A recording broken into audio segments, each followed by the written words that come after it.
Okay, something I discovered while recording with first with the cheap red and white piezo, and then later with my nicer piezo, as you'll see in the continuing videos, is that I got very different results depending upon how I grabbed the audio.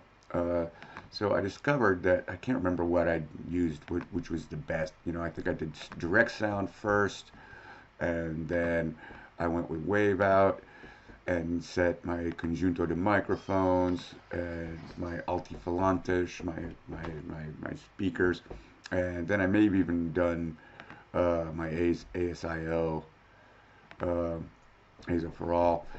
Uh, and in each case, I got very different results. And what I was hearing, as I mentioned in the videos, this weird flanging digitally sound that didn't make sense. So just to say that uh, prior to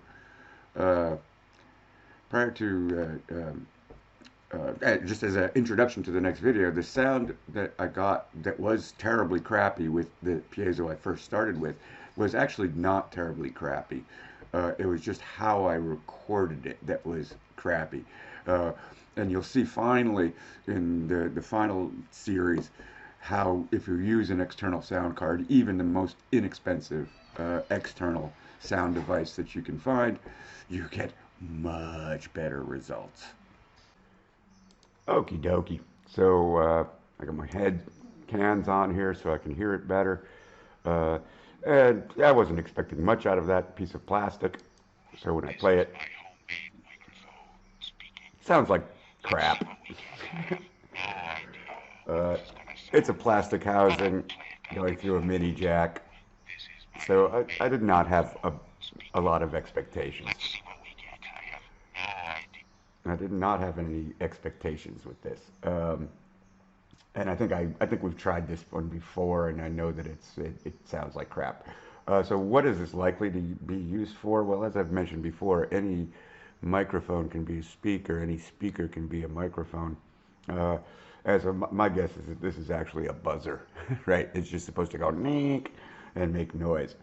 Um, Now I know for a fact that these guys are much nicer. Uh, so I'm going to solder up a nice version of this, and then I'm going to put it on a resonating surface. Um, I'm going to start with a tin can, and then I'll move it to a guitar, and you'll see and then I'll move it to a zither, actually, a 32 string guitar. Uh, you'll see how it is really very effective for picking up sound on contact with a resonating surface.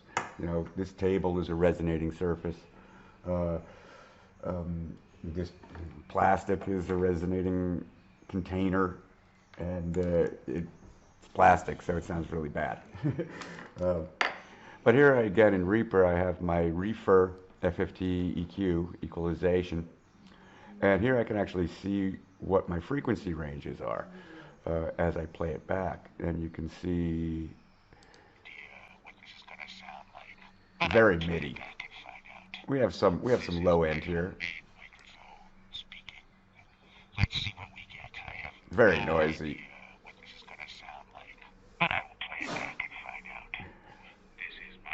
That's not to say that this sound couldn't be useful given a context, but it's a very noisy microphone.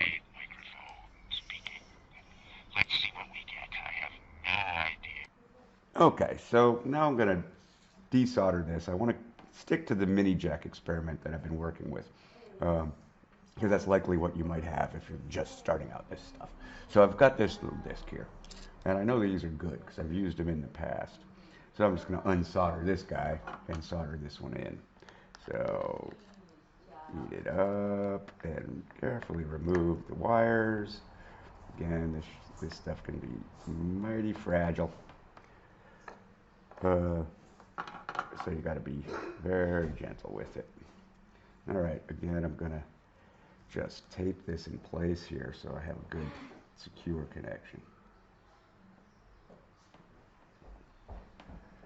Okay, I want to get the red on the positive in the center here, and the rest of it here going to the disc on the outside. And so let's start with this one, and let's see if I can do this without burning my fingers. This is where lots of nice little tools and holders and things come in very handy. Okay, so put a little bit of bead on my soldering iron and then just ease that into the spot. And I need to put a little weight here just to hold this down so I can make the solder joint. It's not quite touching. And you don't want to do this, right? Whoops, sorry, move the camera. You don't want to do this, you're going to burn your finger. So you want to find something that you can hold it down with. And it's really a shame that humans don't have free hands. That's not going to work. Something to hold this down. Something to hold this down so I don't burn my finger. Let's try this. So I always have bits of metal hanging around. All right, I think that'll work. So here we go. You can see that? Yeah, you can see that more or less. Just ease that on. There. I think that'll work. So now I'm going to set it up again. Okie dokie. So I've got my mic taped down here to my desk, plugged it back into the computer, armed my track, and I have input when I tap. Again, this is a contact microphone that needs a resonating surface, and this desktop is not perhaps the best resonating surface ever.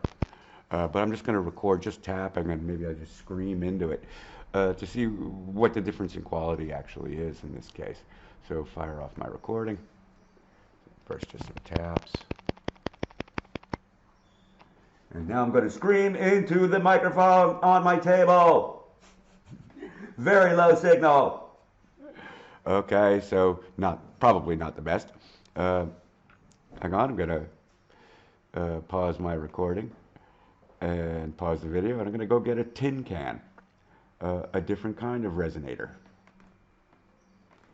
Okay, so I've taped pretty securely the piezo to this tin can. I'm going to start my recording here, resume my recording. And now, when I speak into the tin can, I get a much stronger signal because the body of the tin can is creating resonance and pressure on the piezo, and therefore it's still a very thin signal, more or less, but I've got a signal. So let's see what this sounds like.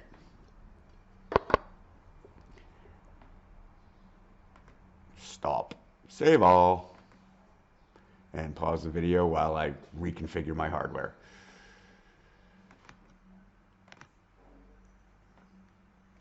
And now, when I speak into the tin can, I get a much stronger signal because the body of the tin can is creating resonance and pressure on the piezo, and therefore it's still a very thin signal, more or less, but I've got a signal. Okay, so there you have it with the tin can. Tin can, microphone, and playback using Reaper, and you can see again the spectrum in my FFT. And now, when I speak into the tin can, different range than the other. Signal because the body of the tin can is creating resonance and pressure on the piezo, and therefore it's still a very... So it still sounds like crap, essentially, because here's my resonating chamber. It's a tin can. Now we put this onto a guitar body or a zither body, and maybe we don't mini jack it, right? We make something a little bit more robust, like my wife's setup. And you'll see that this is incredibly effective for capturing sound. And it all depends on what you mount it to and what signal you send in. So again, I'm using the same thing on my plate reverb, exactly the same thing. and I'll be publishing that video, republishing it shortly. It's a little too long to go on YouTube, so I have to do some edits. Uh, so I'll edit that video, and you'll see what this sounds like on a large plate, metal plate resonating surface. 50 cents.